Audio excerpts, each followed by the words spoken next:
നമസ്കാരം, ഞാൻ Rakesh M G. നമ്മുടെ വാഹനത്തിൻ്റെ റേഡിയേറ്റർ കൂളൻ്റ് ഓവർഫ്ലോ ആകാനുള്ള കാരണം എന്താണ്? ഇങ്ങനെ ഒരു സംശയം എൻ്റെ ഒരു സബ്സ്ക്രൈബർ ചോദിച്ചിട്ടുണ്ടായിരുന്നു. ചോദിച്ചിരിക്കുന്നത് റിയാസ് MK ആണ് ചോദിച്ചിരിക്കുന്നത്. ചോദ്യം ഇങ്ങനെയാണ്: കൂളൻ്റ് ഓവർഫ്ലോ ആകുന്നുണ്ട്, എന്താണ് കാരണം? വർക്ക്ഷോപ്പിൽ കാണിച്ചു, അവർക്ക് മനസ്സിലാകുന്നില്ല.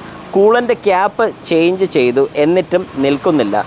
ഒരു റിപ്ലൈ തരാമോ? ശരിക്കും പറഞ്ഞു കഴിഞ്ഞാൽ ഇതുപോലൊരു ക്വസ്റ്റ്യൻ ചോദിക്കുമ്പോൾ ഞാൻ പലപ്പോഴും പറഞ്ഞിട്ടുള്ളൊരു കാര്യമാണ്, ഏത് വാഹനമാണ്, എത്ര കിലോമീറ്റർ ആയിട്ടുണ്ട്, ഈ ഒരു കംപ്ലയിൻറ്റ് കാണിക്കാൻ, അല്ലെങ്കിൽ ഇത് കാണിച്ച സമയത്ത് ഈ വാഹനം ഓവർ ഹീറ്റ് ആയിട്ടുണ്ടോ, ഇതൊന്നും എനിക്ക് വ്യക്തമല്ല. എന്നാലും ഇതിൻ്റെ ഒരു ചെറിയൊരു ഐഡിയ വെച്ച് ഞാൻ പറയുകയാണ്, ഓവർഫ്ലോ ആകണമെന്നുണ്ടെങ്കിൽ ഇതിനകത്ത് പ്രഷർ കൂടുന്നുണ്ട്. അപ്പോൾ അതിനകത്ത് രണ്ട് കാര്യങ്ങൾ നമ്മൾ ശ്രദ്ധിക്കേണ്ട ഒരു കാര്യമുണ്ട്. അതായത് നമ്മുടെ റേഡിയേറ്ററിനകത്ത് മാത്രമല്ല, റിസർവ് ടാങ്ക് എന്ന് പറയുന്നൊരു യൂണിറ്റും വരുന്നുണ്ട്. ഈ റിസർവ് ടാങ്കിനകത്ത് കൂളൻ്റ് കൂടുതലുണ്ടെങ്കിൽ, ഇനി ഇതല്ല നമ്മുടെ ഒരു ഡീസൽ വാഹനമാണെങ്കിൽ അതിനകത്ത് നമുക്ക് റേഡിയേറ്ററിലല്ല നമ്മൾ ഫില്ല് ചെയ്യുന്നത്, ഡീഗ്യാസർ എന്ന് പറയുന്നൊരു യൂണിറ്റ് സെപ്പറേറ്റ് ഉണ്ട്, അതിലോട്ടാണ് ഫില്ല് ചെയ്യുന്നത്. ഇതിലാണെങ്കിൽ പോലും രണ്ട് ലെവൽസ് വരുന്നുണ്ട്, ഒരു ഹൈയും ഒരു ലോയും വരുന്നുണ്ട്. ഇതിൽ ശരിക്കും പറഞ്ഞാൽ ഹൈ വരെ ഒരു കാരണവശാലും നമ്മൾ ഫില്ല് ചെയ്യാൻ പാടില്ല.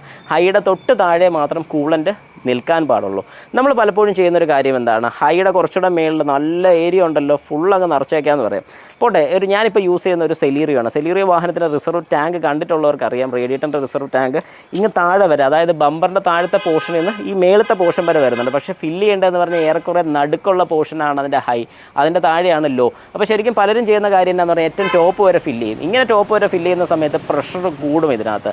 റേഡിയേറ്ററിനകത്തുനിന്ന് നേരെ റിസർവ് ടാങ്കിലോട്ട് ഈ പറയുന്ന കൂളൻ്റ് കൊടുക്കാൻ വേണ്ടി പറ്റാതെ വരും. എയറിൻ്റെ പ്രസൻസ് കൊണ്ടോ അല്ലെങ്കിൽ അവിടെ ഫോഴ്സ് കൂടുതൽ കൊണ്ടോ ഇങ്ങോട്ട് കൊടുക്കാൻ പറ്റാതെ വരുമ്പോൾ പ്രഷർ കൂടും, സർക്കുലേഷൻ പ്രോപ്പറായിട്ട് നടക്കത്തില്ല. അന്നേരമാണ് നല്ല പ്രഷർ തള്ളിയിട്ട് ഈ കൂളൻ്റ് എല്ലാം കൂടെ പുറത്തോട്ട് പോകുന്നത്. അപ്പോൾ നിങ്ങൾ മനസ്സിലാക്കേണ്ട ഒരു കാര്യം, ഒന്ന് ഓവർഫ്ലോ പോയെന്ന് വെച്ചുകൊണ്ട് വേറെ പേടിക്കേണ്ട കാര്യമില്ല. പക്ഷേ വാഹനം ഓവർ ഹീറ്റ് ആകുന്നുണ്ടോ എന്ന് ചെക്ക് ചെയ്യാം.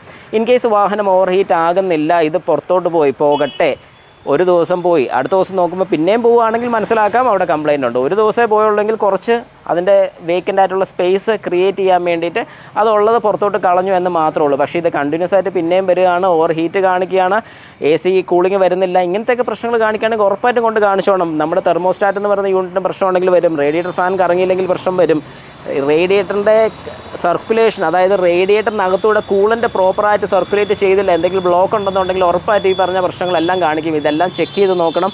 ഇതെല്ലാം നോക്കിയാനുള്ള പ്രൊസീജറും കാര്യങ്ങളൊക്കെ ഉണ്ട്. അല്ലെങ്കിൽ ഇത് നോക്കാൻ വേണ്ടിയുള്ള ടൂൾ അവൈലബിൾ ആണ്.